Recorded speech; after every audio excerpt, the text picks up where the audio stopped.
আসসালামু আলাইকুম ওরহমতুল্লাহি ওবারাকাতুহ। বিসমিল্লাহ আলহামদুলিল্লাহ ওয়াসসালাতু ওয়াসসালামু আলা রাসূলিল্লাহি ওয়া বা'দ।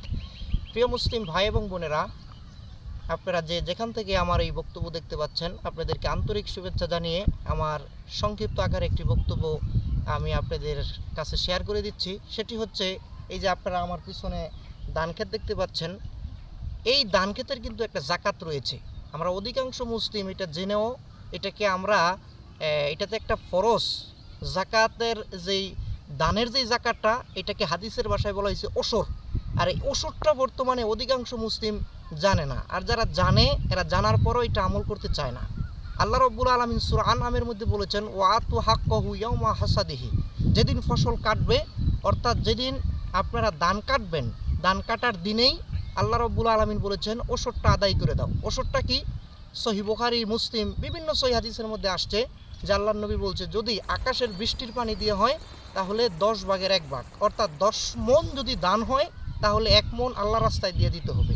আর যদি মেশিনের পানি দিয়ে অথবা আপনার সেচের পানির মাধ্যমে হয় তাহলে 20 মণে 1 মণ দিতে হবে। অর্থাৎ যদি 20 মণ দান হয় মেশিনের পানি দিয়ে তাহলে 1 মণ আদায় করে দিতে হবে। আর যদি আকাশের পানি অথবা বৃষ্টির পানি দিয়ে হয় তাহলে 10 মণে 1 মণ আদায় করে দিতে হবে। কিন্তু আমরা দেখতে পাচ্ছি অধিকাংশ মুসলিম সমাজ এই বিষয়টা তারা গাফেল। অথচ এই ধানের চাউল খেলে সলাৎ কবুল হবে না। এই ধানের চাউল যত আপনি এই খেয়ে যত সলাৎ পড়বেন, আপনি সিয়াম পালন করবেন, বিভিন্ন ইবাদতগুলি করবেন, একটা আমলও কবুল হবে না। রাসূল সাল্লাল্লাহু আলাইহি ওয়াসাল্লাম বলেছেন, এই সমুদয় অর্থাৎ সব সম্পদ আপনার হারাম, আর এই হারাম খেয়ে যদি আপনি মারা যান, আল্লাহ নবী বলছেন, লা ইয়াদখুলুনাল জান্নাতা গুজিয়া বিল হারাম, যেই শরীর হারাম দ্বারা গঠিত হয়েছে ওই শরীর মৃত্যুর পরে জান্নাতে যাবে না। কাজেই যদি 20 মণ দান হয় মেশিনের পানি দিয়ে 1 মণ আদায় করে দিবেন, 40 মণ হলে 20 মণ আদায় করে দিবেন। এটা আল্লাহর হক। আল্লাহ চাইলে আপনারা বৃষ্টির মাধ্যমে, শিলের মাধ্যমে সমস্ত দানগুলি নষ্ট করে দিতে পারতেন।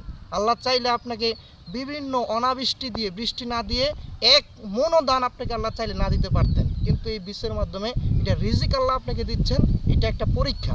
কাজে আপনি আল্লাহর দেয়া ফসল, আল্লাহর দেয়া রিজিক আপনি আল্লাহর রাস্তায় ব্যয় করে দেন। আল্লাহ আমাদেরকে তৌফিক দান করুক।